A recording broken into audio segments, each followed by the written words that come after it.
It's very, very good to meet you. Thank you for taking a minute out for the program today. No worries. No worries. Thank Love, you. It's a pleasure to be here. yeah, absolutely. I love your backstory. So I want to begin, which I always begin this way. 6 years ago, we were all looking at March and the world was shutting down. How Mhm. did you make it through COVID? And how has it changed the way that you approach work and life in 2026? Oh, goodness me. Well, how did I make it through COVID? At the time, I was working a corporate job, and for me, like a lot of people in the world, the shape of that changed. You working from home and, certain amounts of autonomy that come along with that, and a changing of the rules and a changing of the structure.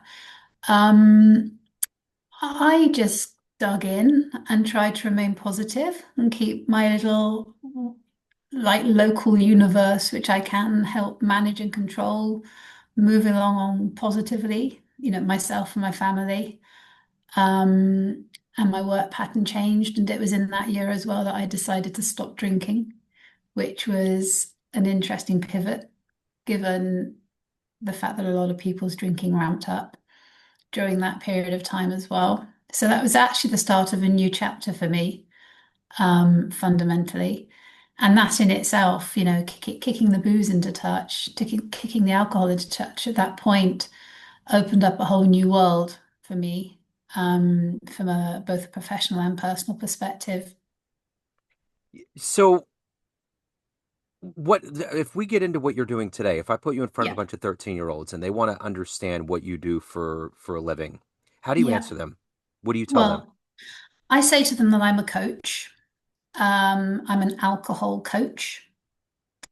And they go, oh, what does that mean? Does that mean you coach us to drink properly?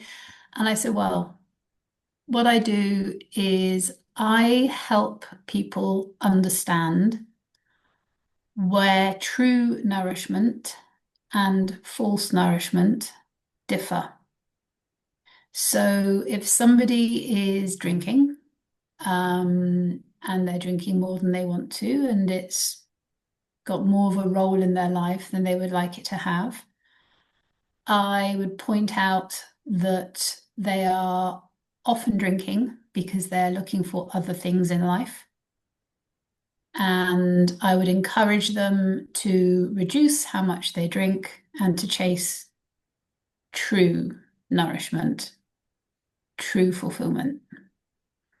Do you think that would pass muster with a Yeah, 13-year-old? totally it would. Yeah, I think Yeah. probably enough of them have people around them and they've seen drinking and they've seen levels of addiction. I mean, kids tend to be it's like a poet once said, we're born geniuses and buried idiots. They understand things on a more cerebral, Yeah. visceral, intuitive level than we do.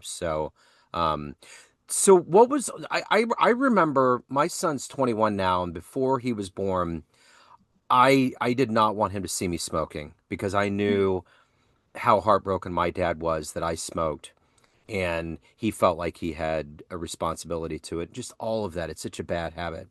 But I remember I quit and I did it because I knew he was going to come into the world. What was it ultimately that made you say, I'm going to make this major lifestyle change? What was the catalyst?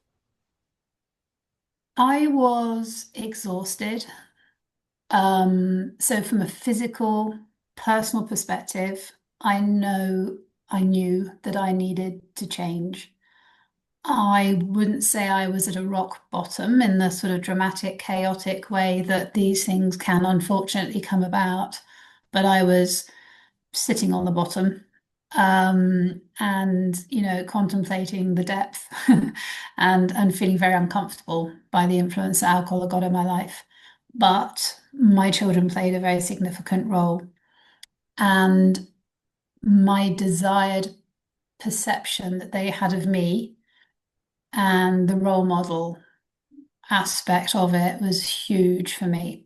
I was, well, they're 18 and 15 now, so they were sort of 13 and 10 at the time. And of course, I mean, kids sponge up so much anyway. They absorb so much from us. But it was definitely a point in my life where I wanted for them to have more of a conscious, positive image of me. I wanted to change my story so that the one that they remembered was better. And I could see, let's be dramatic about it. I could see down the line if I didn't radically change where I was, that my relationship with my children would not be born of, respect and love and all those positive things. I would have damaged it a lot. So let's go back to the career. Let's take you back to when you were 12 or 13 years old. What did you want to be when you grew up? What was your dream job? I wanted to be a journalist. Okay. I didn't just want to be a journalist. I wanted to be this kind of sexiest. I wanted to be in the war zones. I wanted to be reporting from where history was being made. Um, and I couldn't think of anything more exciting at that point in time. And actually that lasted for a long time. That, when I grow up, I want to be a journalist, a foreign correspondent. Um, was possibly the most motivating thing I had going for me when I was about 11 and 12. So who did you look up to? Who were the journalists that you admired?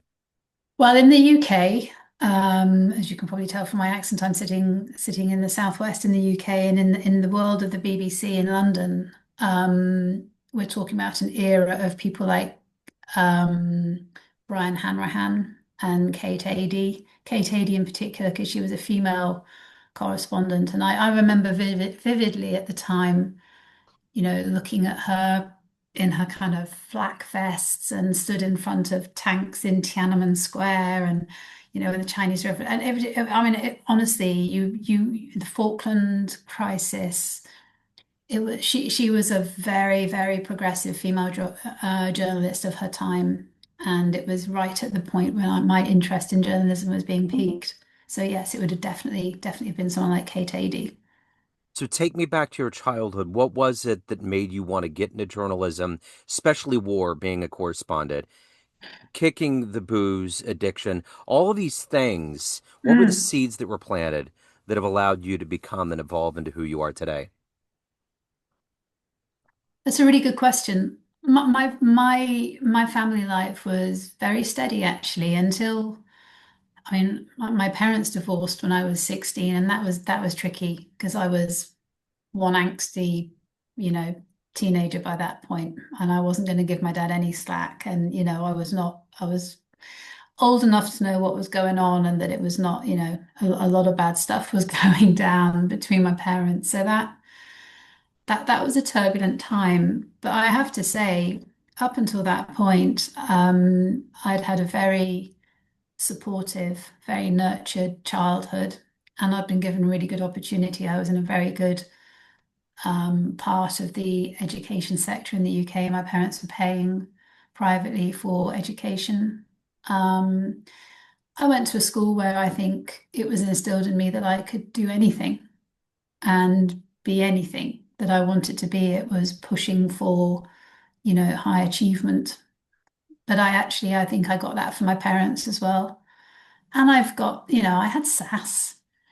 Yeah. I had sass. No one was ever going to tell me what I could or couldn't do. So if I set the bar high, then no, who was anyone to tell me that I couldn't do that? Um, And then I screwed up some really quite big exams in the UK. We have A levels, and there are sort of between end of school and college.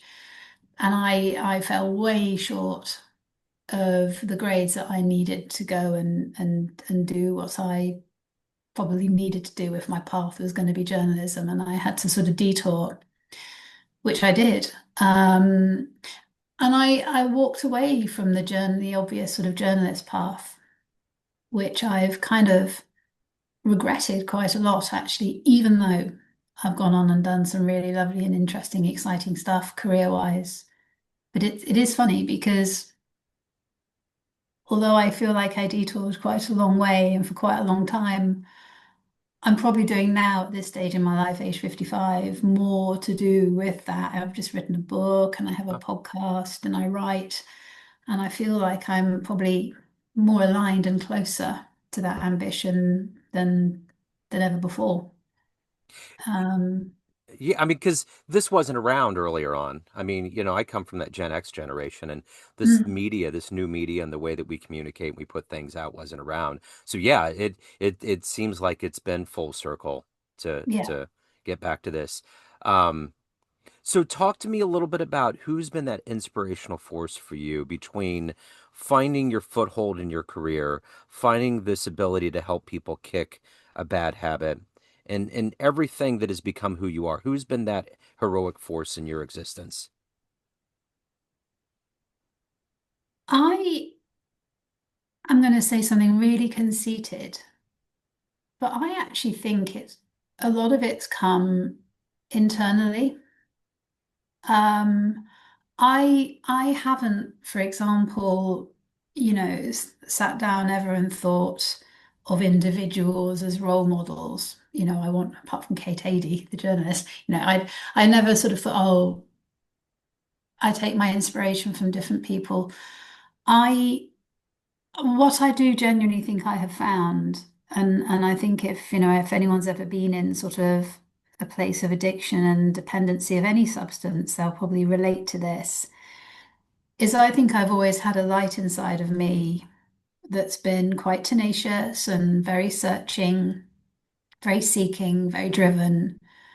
And that's always been there. But for years and years and years, I think alcohol just acted as a dimmer switch.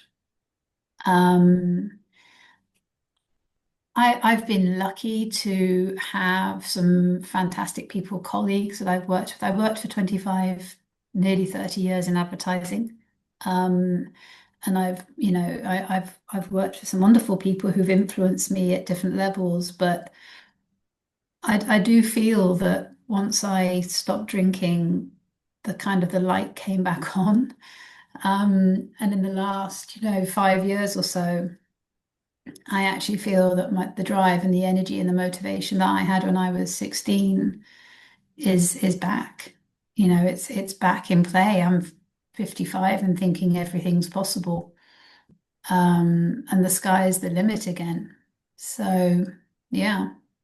So if you could be an investigative journalist right now and go anywhere in the world, whether it's now or even in this brief history of time that we've lived, what would you love to have covered?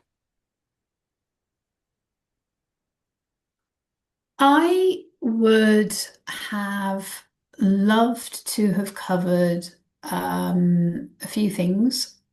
I would love to have covered the end of apartheid in South Africa and the huge sort of systemic and social cultural changes that happened after after all the bad shit went down in the apartheid movement.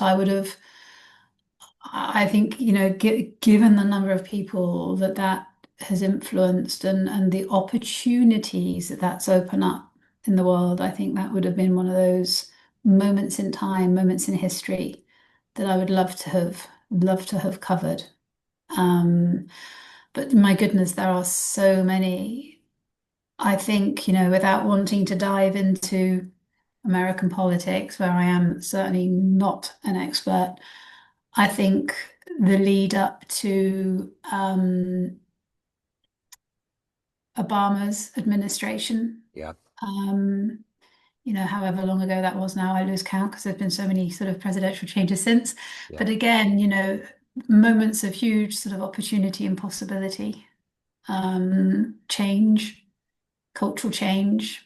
I think that would have been I do watch the BBC American correspondents these days, North American correspondents, and think, those who have been at that job now for the last 10, 15 years have had a wealth of experiences, good and bad, obviously, to have covered. So what is the motivation for you every day to do this work? Because when you get into helping people kick a Mm. habit, you got to go into some dark places. You got to experience some of the things that they're going through. What keeps you grounded? What keeps you motivated to do this at a high level and to also take care of your own soul? When that alarm clock goes off, where's all that energy coming from? Well, I love what I do. I love working with people. Um, and obviously, the biggest transformations can come when you're working with people who, are sometimes in the sort of the deepest holes, as it were. Um, but my real motivation is seeing a quality of life return for people in the same way as it returned for me, and see those shifts, see those moments when those possibilities open back up and agency returns, when people think, God, yeah, you know, um, alcohol can lose its grip. I think there's something interesting I should probably point out is I do coach people to drink less or not at all and to manage their drinking, but it is only half of the equation for me because I do think that when we reach for a drink, we are invariably thirsty for something else, whether it's um, connection or belonging or permission to stop performing or confidence or whatever it might be. We're generally looking at this thing as a sort of a quick fix to flick a switch. And at the same time, if we ever wish to help alcohol loosen its grip in our lives, we have to create the lives where it has no role, which invariably is a more naturally nourishing, generative, creative, abundant life. And that's the other part of what I do. And that is what I get real kicks out of. I mean, obviously, when someone comes to me and they say I'm drinking too much or I think it's compromising my life in X, Y, and Z ways, to see them become less of a drinker is amazing, amazing. But to see their life become more and them grow to fill it, and in middle age for all sorts of opportunities to be opened back up, that's the real why I spring out of bed. So Apart from if the fact that I've got to get my kids off to school, so that gets yeah, me of out of bed course, as yeah, well. yeah, of course, of course. So if you had a dream tonight, you ran into that 18-year-old version of you ready to go out and change the world with journalism. And you walked up at your age now, and there was a film projector there. And you hit play, and there was a 60-second highlight reel of the life you've lived, the choices you've made. Would that young version of you believe that your life turned out this way? I think they would be interested to see how it meandered. I think they would be interested and proud of the fact that I've always taken opportunities. I've not allowed doors that have been closed in my face to remain shut. Um, I've always sought out experiences and opportunities, and I believe that that is possibly the most generative thing you can do to open up new contacts and new opportunities, new pathways, is just to keep saying yes, and keep exploring. Um, would they be surprised?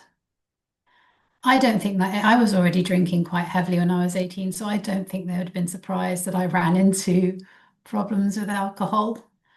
I'd hope they weren't too surprised that there was a certain amount of tenacity and depth of resolve to sort of get out of that. Um, and I think they'd be delighted that the future is looking, very bright, and I was doing something more aligned to my writing and publishing and stuff now. So, as a writer, who were the authors early on that you loved? Who did you emulate? Well, um, more recently, I would say, I mean, I can't leave Brené Brown out of it. I know that's probably quite a hackneyed response, isn't it? But I've always been very inspired by her writing. Long before I thought I needed it as inspiration on my own journey. Actually, I really respect her writing. Um, I've also always respected the work of people like, do you know Tara Moore? Yeah. Yeah, so she likewise has always, I mean, I when Playing Big first came out about 10 years ago, that was one of the books that most significantly impacted me. I think it's probably the book that I have most recommended to anyone else that I've ever recommended books to be honest. But I've always been something of a magpie. I've read so much from both fiction and non-fiction that it's hard to sort of hone in on any individual. But those two, both women, both arguably in that sort of personal growth space, have probably been the most inspiring to me in the last decade or so. So let's say you walked into a room of everybody that knows you in a business sense, in your corporate career, in your life of coaching, and you could walk through that room of people and tell them a fun story about your life. The first concert you went to, a wonderful, magical place you traveled to, jumping out of an airplane, outrunning a bear, Mm. something that would show a little, that would throw a little bit more humanity on things. What would be a fun story you would tell that room? Um, Something that's probably sums me up quite well, and I thought was, a huge amount of fun was within my advertising career, I had the chance to go to Tokyo a few times. And on the first occasion I went to Tokyo, I don't think I slept for 5 days because I was so worried I was going to miss something good Yeah, about Tokyo. I'd waited for so long to go. And I was very lucky. I was flown out there by my company and stayed in a nice hotel. But I just wanted to be out and about and experiencing Tokyo. So you can imagine someone in their sort of early 30s in nightclubs on their own yeah, in Tokyo yeah, and going to karaoke bars on their own in Tokyo, going to the fish market at 3 o'clock in the morning to see the tuna being auctioned off, having come straight from a nightclub on their own yeah, in Tokyo, because I thought to myself, if this is, I actually subsequently went back a couple of times, but I thought if this is the only time I ever set foot in this city, I don't want to miss a beat. sure.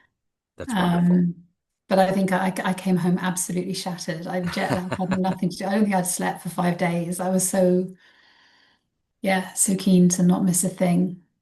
That's wonderful. So, of everything that you've done, when you look in the proverbial rearview mirror of your life, of everything you've done Mm. and overcome and accomplished, what are you ultimately the happiest about, the proudest of? Oh, overcoming addiction Yeah, without a shadow of a doubt. Not because it was because it was an absolute game changer. It absolutely changed the trajectory of life and my relationship with myself and my relationship with everybody else. It was the hardest thing I've ever done. Um, but it's certainly the most impactful. And I think that, it's such a significant part of why I believe that anything is possible now is I think when you've done something like that and you once thought it was the hardest thing in the world to do, then you do suddenly find it's a bit of a superpower yeah, because you just think, well, if I can do that, I can do anything. So just, bring it on. yeah. Right. So, everyone has a perception of you, family, friends, clients, everyone that Mm, knows you. There's all these different bubbles, but you run the show. What's your mm. perception of you? Who do you think you are? Oh, um, I'm a seeker. I'm a seeker. But as life has gone on and, I've matured and I've grown, I think I'm a calm and relatively well balanced seeker. And that goes in terms of my own personal development and growth, but also, that which I, desire or wish for on other people as well. So I people always say I'm very calm and I'm very gentle and I'm very considered. So I will probably go with those three adjectives. Um, I've certainly stopped rushing around. I've certainly stopped trying to arrive. I've certainly stopped trying to prove things to other people. Um, and I'm more self-assured. Um, Even though I see myself as one almighty work in progress, I'm more self-assured than I think I've ever been. That's probably how people would see me, Yeah, I think. yeah. So the big question is, what are you thirsty for? That's the name of your book. If anybody wants to pick up a copy, they want to tune into your podcast, they want to reach out, ask questions, hire you, any of the good business, where do they go? Okay, so most things that I do all hang together under the Big Drink Rethink. So my podcast is called The Big Drink Rethink. You can find that on my website, The Big Drink Rethink. You can find out more about me and my book and my coaching on thebigdrinkrethink.com. So all roads lead to thebigdrinkrethink.com. Okay. And pretty much any you can email me, you can contact me, you can, yeah. And Instagram, I'm at Big Drink Rethink. So Okay. yeah. Excellent. Yeah. I will put all these links in the show notes. This has been Wonderful. wonderful. Thank you for your story. Thank you for what you're doing. This has been absolutely wonderful. Thank you. Thank you very much. Thank you for having me. Yeah, you bet.